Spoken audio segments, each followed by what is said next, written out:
I'm a mob hitman with a unique method of body disposal, written by Woundlicker. I'm not going to lie to you, nor will I attempt to justify my heinous actions. I am a mass murderer, a serial killer of the worst kind.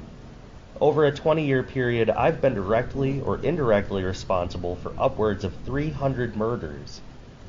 I don't kill for a cause or because I get some kind of perverse pleasure from it. Instead, I murder people for money, status, and power. I'll let you decide whether that's better or worse. The majority of my victims are officially recorded as missing or presumed dead. Their bodies have never been found, and nor will they ever be. That's close to 300 families who will never know for sure what happened to their relative. I'm certainly not proud of what I've done, or for the carnage and misery I've inflicted. Some of the killings will haunt me to my dying day. These were the ones who were largely innocent, guilty of only some minor infraction, or unlucky enough to be in the wrong place at the wrong time. They're the ones I regret the most, because those people didn't deserve to die in such a horrific manner. On the other side of the coin are the real evil shits, the psychopaths and sadists, the members of rival gangs who inflicted their own fair share of mayhem and suffering during their lives. Those assholes got what was coming to them, and I even took some satisfaction from their deaths. Nevertheless, after all these years and all the murders, they tend to blur into one, a montage of bloody carnage that's become a nightmarish blur in my memory. I tend to remember the details rather than the names and faces. I see those quaking bodies standing or kneeling at the pit's edge, often blindfolded with their hands behind their backs. Many will plead or beg for their lives, but it really makes no difference. We couldn't let them go even if we wanted to. Sometimes we'll put them out of their misery before they fall, cutting their throat or putting a bullet through the back of their head. But more often than not, we'll shove them down into the pit while they're still alive and breathing. Our benefactor prefers his victims that way. The pit isn't as deep as it looks from above, and so usually the victim will survive their fall, although they'll likely break both of their legs in the process. My partner and I will stand above, looking down into the darkness, watching on as the victim squeals out in agony and crawls through the dirt, bones, and shit which covers the bottom of the stinking pit. Next, we'll hear the almighty roar reverberating through the connected tunnels and sound of something huge tearing its way through. No matter how many times I hear that awful roar, I'll never get used to it. It's difficult for me to imagine the victim's terror in that moment, as the beast charges towards him or her in the darkness. They'll have come expecting to die, but few could have imagined such a horrific final fate. The attack is usually over fairly quickly, a violent blur of viscera, the victim having never stood a chance. As I walk away from the bloody scene, I'll feel some satisfaction that the ritual has been completed, and our criminal fraternity will enjoy continued good fortune and victories until the next sacrifice is due. No doubt you're confused and more than a little troubled at this point, so let me start at the beginning. I grew up on the wrong side of the tracks, so to speak. Born and raised in one of the poorest and most crime-ridden districts in a city of sin. My father wasn't around and my mother was an addict, so in the absence of any adult supervision or positive role models, I was raised by the streets, learning to live by my wits and my fists. By my early teens, I'd built up a reputation as being a tough kid in the neighborhood, but I also had street smart and was always able to make a quick buck. I operated as a cat burglar, breaking into homes and such, before I graduated to armed robbery. The police never caught me, but my criminal exploits did gain the attention of the local mafia family. I made the potentially lethal mistake of robbing a liquor store that was paying protection to the mob. The local wise guys weren't happy with me, but my case came to the attention of a rising star in the family called Carl Guzman. Carl was still in his early 20s back then, but already he was notorious, his name known throughout the city's criminal underworld. He carried out his first hit in his teens and was regarded as one of the most ruthless and efficient assassins in the city. Carl's boss was an up-and-coming gangster called Angelo, a one-time low-level trickster and conman who'd risen through the ranks due to a combination of skill, ruthlessness, and sheer force of will. With Carl as his right-hand man, Angelo would ultimately eliminate all his gangland rivals and escape any legal attention to become one of the most powerful gangsters in the city, ruling a vast criminal empire incorporating drugs, prostitution, illegal gambling, loan sharking, protection rackets, hits for hire, and just about everything in between. But all of that lay in the future. Back then, I knew little about Angelo and Carl other than their reputation for violence. Now, I was a tough kid, but when I got called up in front of Carl Guzman for my indiscretions, I'll admit I almost shit my pants. I'll never forget that fateful night when I was driven to an abandoned parking lot close to the docks and brought in front of Carl. He was a handsome and charismatic man, immaculately turned out in an Armani suit, his dark hair slicked back and short beard perfectly groomed. I remember his dark eyes looking down upon me, intelligent, but also predatory. Carl was charming, but there was always a sinister undertone behind his words, creating the impression that he'd slit your throat without giving it a second thought.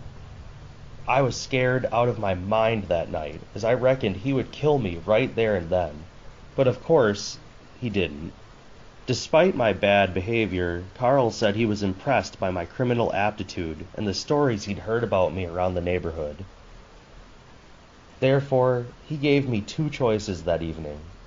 Either I could accept my punishment for the robbery, which would mean a savage beating with baseball bats, breaking my arms and legs in the process, or I could join the family business and become Carl's newest apprentice. Needless to say, it was an easy decision for me.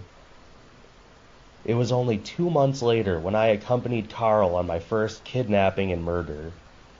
This was a watershed moment for me, a real crossing the Rubicon situation. On that night, I sold my soul, and I do mean that in the literal rather than metaphorical sense.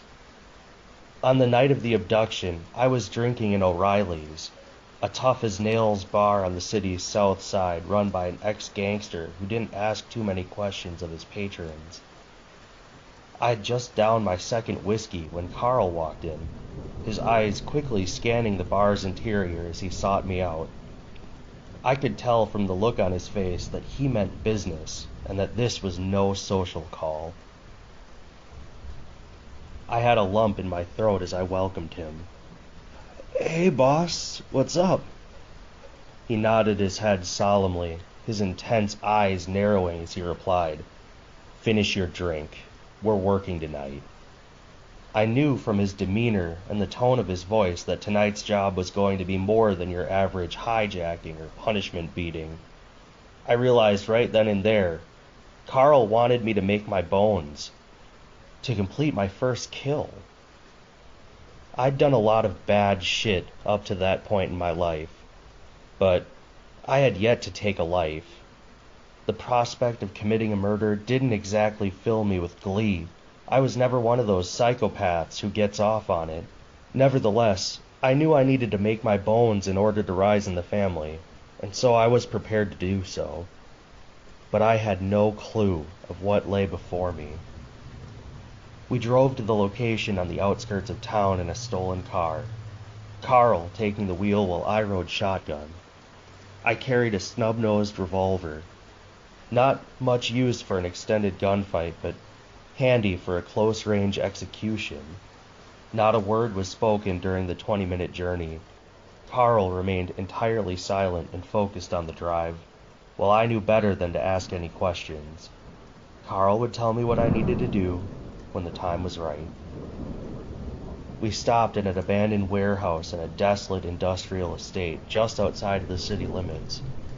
It was a location I'd never visited before, but one which conjured up images of gangland executions and buried bodies.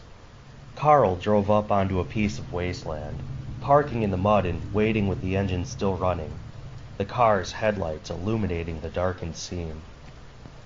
We sat there in tension-filled silence until finally I couldn't take the suspense any longer. "What the hell is this place, Carl?" I nervously inquired. "Angelo owns the land and warehouse. It's his place," Carl answered dismissively. I nodded my head, knowing that he hadn't really answered my question.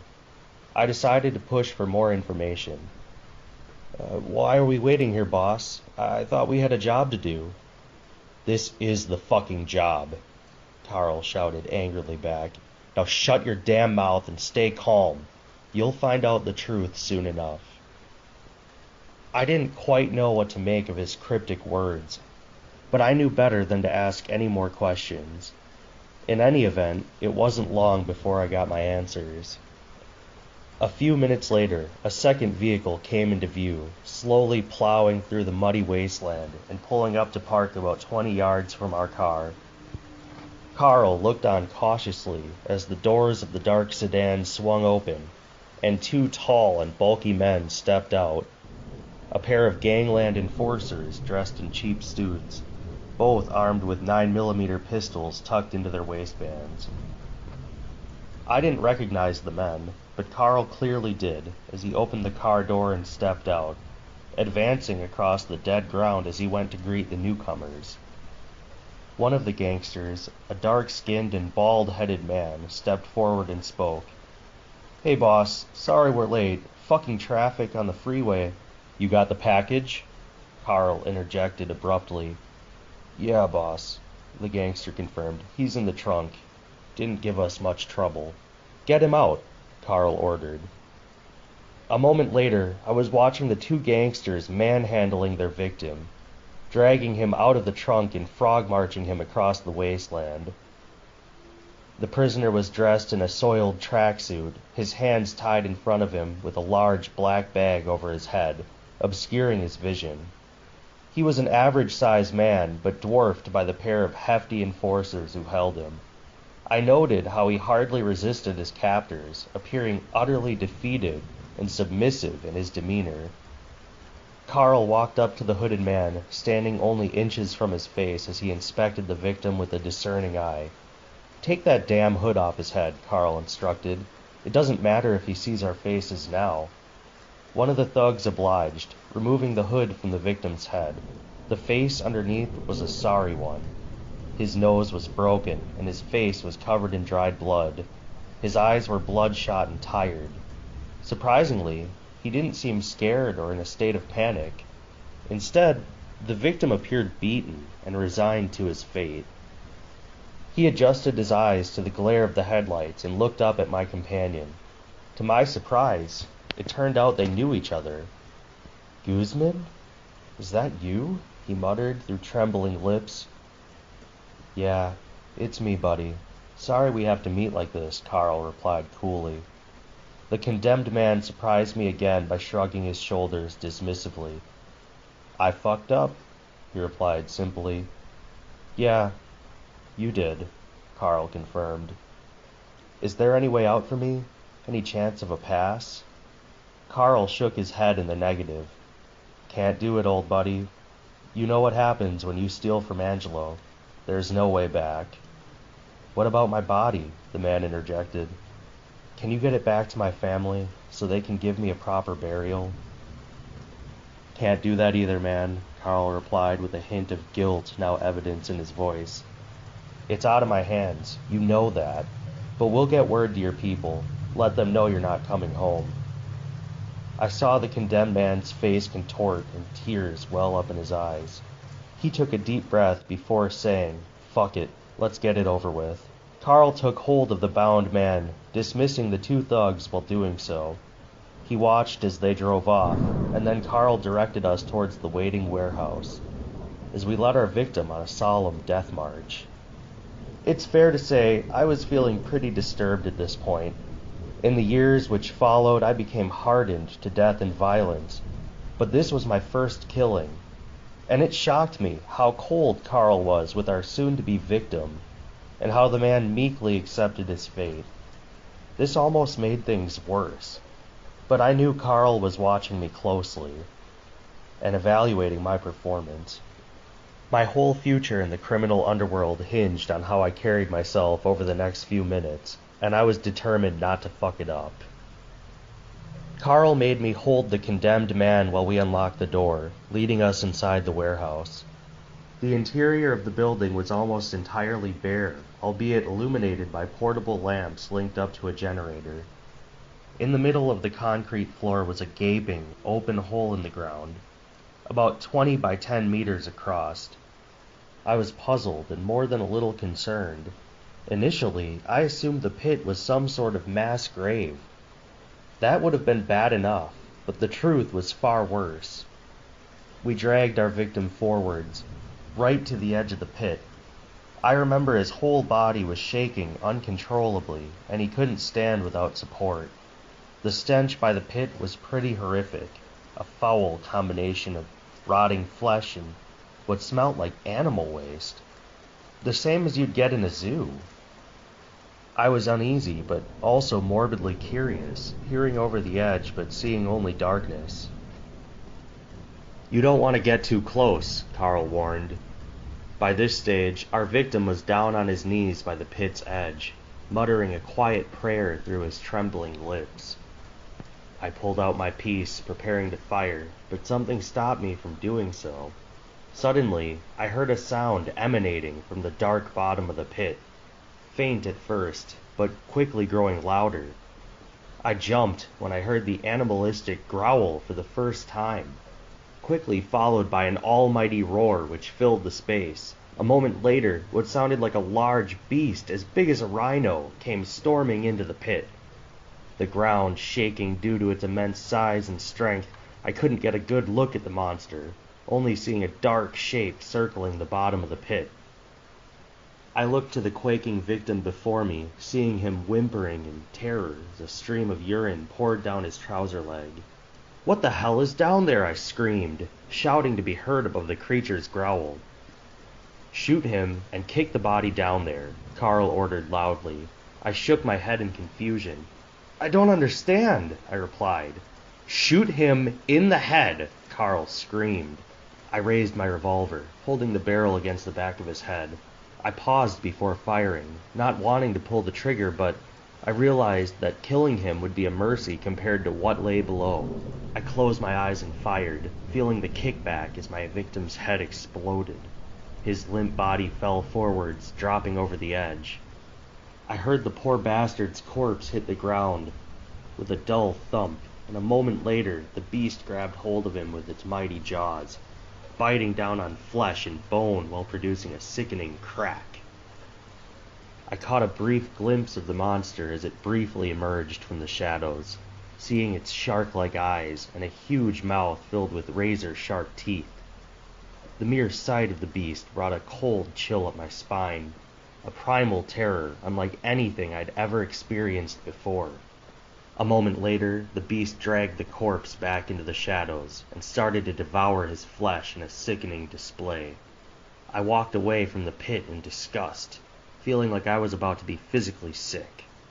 Carl gave me a moment to compose myself before he walked over, slapped me on the back, and spoke. "You did good, kid. The first time is always the hardest. Now let's get the hell out of here." I don't recall much about our drive back to the city. I guess I was still in a state of shock, my brain still trying to process the horror of what I had just witnessed. It was some time before I was able to speak, asking Carl the most obvious question. "What the fuck happened back there?" I demanded. "I'll tell you all I know, but we're gonna need a drink," Carl replied. 10 minutes later, we were sitting in a secluded booth in an empty bar, free from prying eyes and ears. I ordered a double whiskey and downed it in one.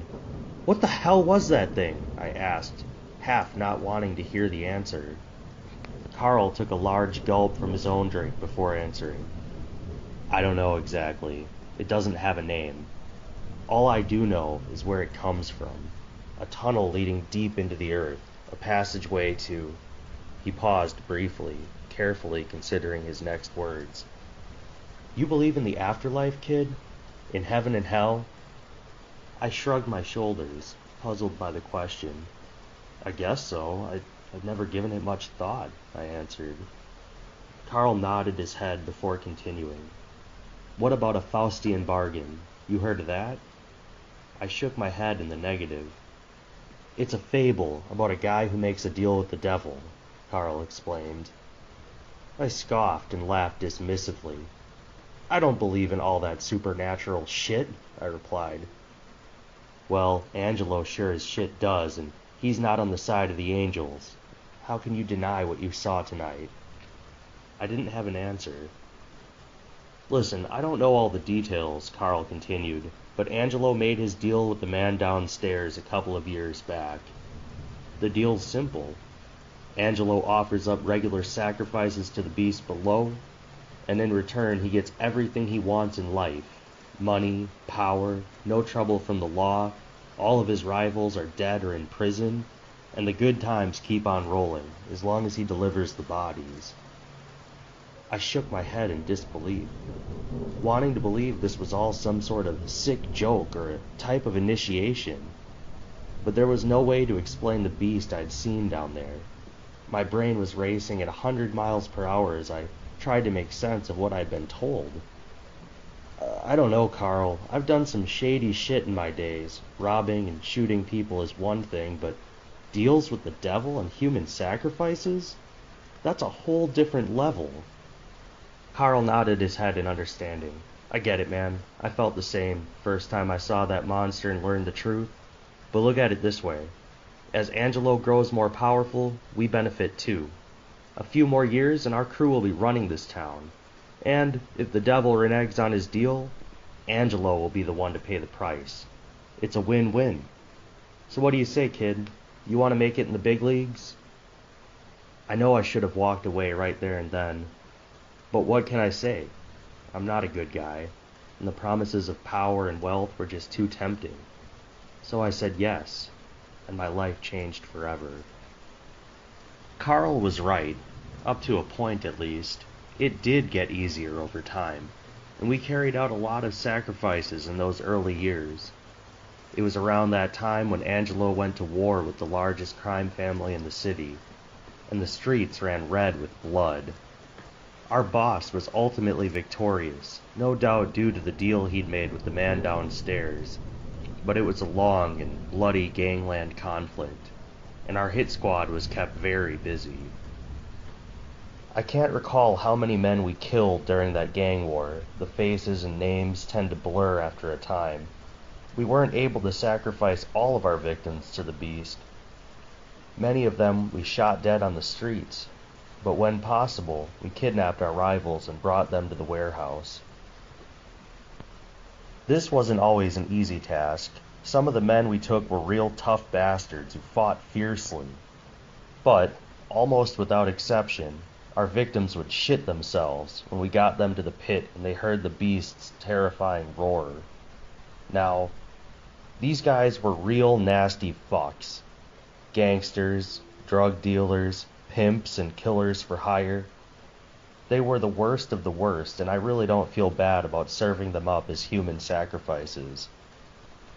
These bastards would have happily tortured and murdered us if the tables were turned. I'd shown mercy to my first victim, shooting him dead before letting his body fall into the pit. But the beast preferred his meals breathing, and we pushed most of our victims down while they were still alive, hearing the crack of bones when they hit the bottom and relishing their cries of terror as the beast devoured them. After a while, I feared I was enjoying my job too much, and so I had to remind myself of how terrifying this truly was. But those were good years for our crew. Angelo destroyed all his enemies and took full control of all criminal enterprises throughout the city. The money was pouring in, and we became the most feared and respected men in the neighborhood. Soon, Angelo became untouchable, with city councilors, top police commanders, and judges all in his pocket.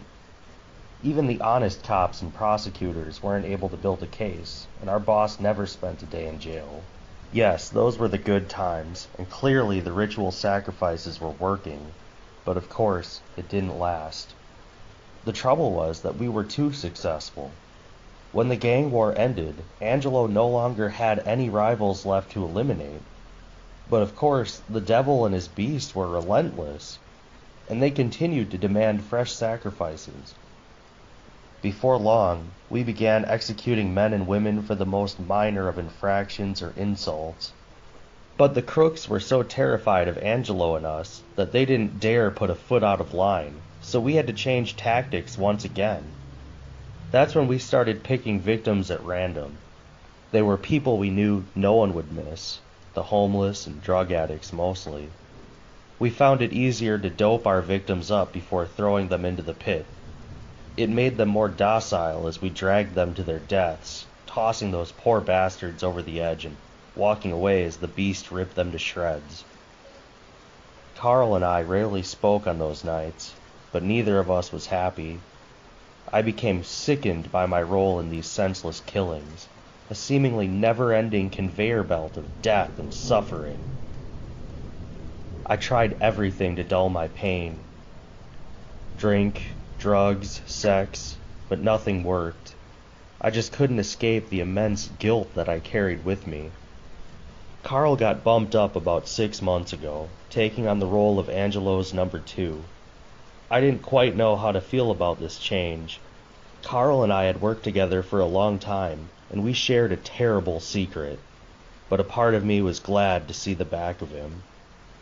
I'd come to loathe the man who'd led me down this bloody path, even though I knew I'd ultimately made my own free choices. But the asshole they sent to replace Carl turned out to be a real piece of work. His name's Tommy, and he grew up in my neighborhood, being introduced to the criminal underworld from a young age. Tommy was the type of kid who tortured small animals for fun, before graduating to do the same to human beings.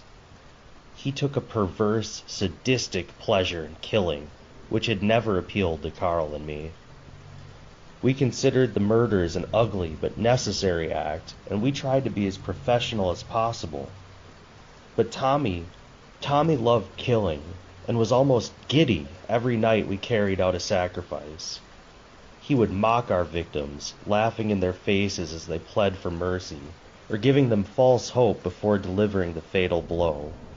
Tommy was also obsessed with the hellish beast, almost to the point of worshipping it. He talked at length about every grisly kill, when all I wanted to do was forget. Working with a psychopath like Tommy made a horrific situation even worse. I knew I wouldn't be able to keep this up for much longer. Everyone has their breaking point, and I reached mine a week ago. The night of what would be my last murder sacrifice started off the same as my first, as I sat drinking in a dive bar waiting for a call. Tommy rang me soon after midnight, saying Angelo had a job for us. I sighed deeply while downing my whiskey, wandering out onto the windswept street where Tommy picked me up in a dark sedan. I climbed into the passenger seat, noting the cruel smile on Tommy's lips and the suspicious twinkle in his eye. His body language immediately put me on guard. "Where's the job?" I asked wearily. "The asshole's in the trunk," Tommy replied while laughing sadistically. "All ready for his one-way trip to hell." I nodded my head grimly and asked no further questions during our drive out of town. I assumed the man trapped in the trunk was just another nameless victim grabbed off the streets. Little did I know what lay before me on that fateful night. We reached the warehouse shortly before 1 a.m. I got out of the car and shivered from the cold, looking up at the stars above as Tommy opened the trunk to reveal the hooded victim within. The man inside was bound with duct tape, his hands tied in front of him. He wore what looked like an expensive suit, except it was ripped, soiled, and covered in dried blood. At first glance, he looked like just a typical kidnap victim, but something didn't seem right. "Get the hell up, asshole," Tommy ordered. The victim complied, shakily pulling himself out of the trunk and managing to stand on his own 2 feet. I didn't understand. "What's going on here, Tommy?" I asked in my companion's ear. "Why isn't he drugged?" "We usually doped our prisoners to make them docile and less able to resist." Tommy replied loudly, making sure that our victim could hear. "That would be too easy, man. Angela wants this bastard to suffer. He's going to know it when the beast eats him alive. Ain't that right, buddy?" He punched the hooded man around the back of his head, making him yelp in pain and shock. I didn't like this at all. Tommy was playing games and I wouldn't let it slide. In an instant, I reached out and yanked the hood from our victim's head. And then I recoiled in horror at what I saw, the bloodied and bruised face of my former mentor and brother-in-arms, Carl Guzman. I stood there, awestruck, looking my friend in the eye, seeing that expression of total defeat and resignation which I'd witnessed in many other condemned men over the years. He looked down, seemingly unable to meet my gaze. "Carl, what the fuck, man?" I exclaimed. "It's okay, old buddy. It's my time to go. This ain't on you, man." I shook my head in disbelief as Tommy pushed Carl forwards, pushing him toward the warehouse and his awful fate. I ran after them, shouting questions in a frenzied state of panic. "Carl, I don't get it. How did this happen?" "I fucked up, man," he replied solemnly. "Took a shot at the king and missed. Now I'm paying the price." I just couldn't understand. "But why?" I exclaimed. "Why the hell would you do that?" Carl suddenly stopped walking, fighting against Tommy's grip to turn and face me, his eyes filled with a fiery intensity. "Because that son of a bitch needs to be stopped. That's why. Angelo and his damned deal, what we've done, it's evil. I should have stopped this years ago, but I was weak. Don't make the same mistakes. That evil fucker needs to go." Tommy ended Carl's angry tirade by whacking him hard around the head and forcing him to continue his death march. "Shut the fuck up, traitor," the thug swore. I should have intervened to stop it, but I guess I was still in a state of shock, not truly believing what was occurring in front of my eyes. But Tommy knew exactly what he was doing, as he forced the helpless Carl inside of the warehouse and frog-marched him towards the waiting pit. I followed behind in a daze, my mind racing as I desperately tried to come to terms with this unexpected turn of events and considered my next move. We entered the dreaded warehouse, Tommy and Carl marching ahead of me and me trailing behind. I saw the pit and heard the faint roar of the beast as it tore down the tunnel, greedily anticipating its coming meal. I lost control, grabbing Tommy by the shoulder and pulling him around while I placed my other hand on the butt of my pistol. "What the fuck are you doing?" Tommy spat angrily, his dark eyes full of fury. "We're not doing this," I exclaimed with determination. I was sure we would come to blows, but Carl intervened. "It's okay, old buddy," he said calmly, speaking directly to me while maintaining eye contact. "It's my time. I have this coming." "But Carl," I whimpered, already losing faith in my cause. "But nothing. It's over for me. There's no sense in you dying too." "Listen to your friend here," Tommy interjected, shooting me a twisted smile as he did so. I was paralyzed, unable to act or intervene as Carl marched towards his terrible fate. I didn't understand it. Carl knew what was down there better than anyone. How could he accept such an awful fate so meekly? I looked on as Carl kneeled by the side of the pit, replicating the stance of our first victim all those years before. Meanwhile, the beast came charging into the pit, its dark shadow circling in eager anticipation while emitting a low, animalistic growl. It had been a long time since I'd seen it so excited about a sacrifice. It was almost as if it recognized its soon-to-be victim. I knew what the monster did to living bodies, and so I was determined not to let Carl suffer such a fate. After all, he had been my friend once upon a time. "I'll give you a clean death at least," I said grimly, as I drew my pistol and held it to his head. I didn't know how my old friend would react, and so I was astonished when he turned to speak with me, his eyes filled with a fiery intensity. "Listen to me. This evil needs to end. You must finish what I started." Carl didn't get a chance to finish his frantic last words, because in that very moment, Tommy kicked him hard in the back, forcing his body over the edge. "Adios, asshole. Send us a postcard from hell," Tommy laughed. "No!" I screamed, lurching forward, but it was already too late. I watched in horror as my friend fell into the darkness, his body hitting the bottom with a heavy thump. Carl was still conscious when he hit the ground. He tried to crawl to safety, but the beast was on him in a flash, trampling his helpless body under its huge hooves, cracking bones as if they were twigs. Carl screamed in agony as the beast made a second pass, this time grabbing its victim in its mighty jaws, throwing him across the pit like he was a rag doll. I lost it in that moment, doing something I'd never done before, aiming my pistol and firing it into the pit. "Die, you evil fucker!" I screamed between shots. My gun was empty in just a few short seconds. It was dark and my aim was off. But still, I must have hit the beast at least 3 or 4 times. But the monster didn't even slow down, the bullets bouncing off of its hide like its skin was made of steel. I could only look on in abject horror as it continued to toy with Carl's helpless body, seemingly taking pleasure from his suffering.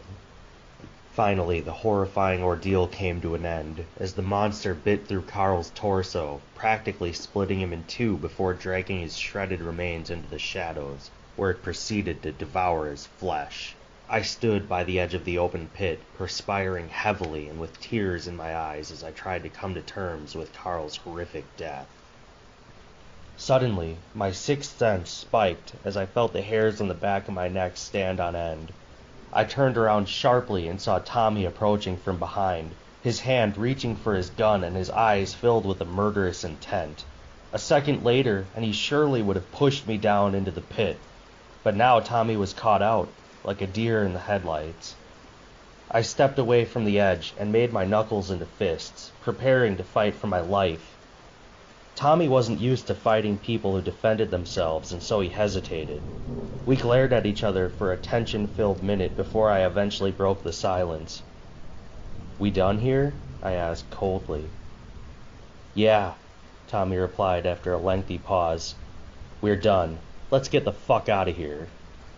And we left the warehouse behind, trying to ignore the sound of the beast gnawing on Carl's bones. I survived by the skin of my teeth that night, but I know my days are numbered. With Carl gone, my loyalty is definitely suspected. Angelo surely knows I'm not his man anymore, but he doesn't know that I'm coming for him. I haven't forgotten Carl's final words, and he was right. This evil must be stopped. Tonight, I intend to arm myself to the teeth and go after Angelo. I'm going to kill the fucker or die trying. It's the only way to end this living hell. I know this one act won't make up for all the evil shit that I've done. It's too late for redemption, and I expect to burn for my sins. But damn, I'm going to enjoy seeing the look on that bastard's face right before I put a bullet through his fucking skull. And all the better when that vile beast is forced back to hell where it belongs. It's time to go to work. Hello and greetings, my fellow insomniacs. If you like what you hear, please leave a like and subscribe to the channel. And if you have any suggestions for stories that I should narrate in the future, leave them in the comments below and I will try to check them all out individually. I plan to release a lot more of these in the future. I really enjoy it, so yeah, hopefully you guys do too.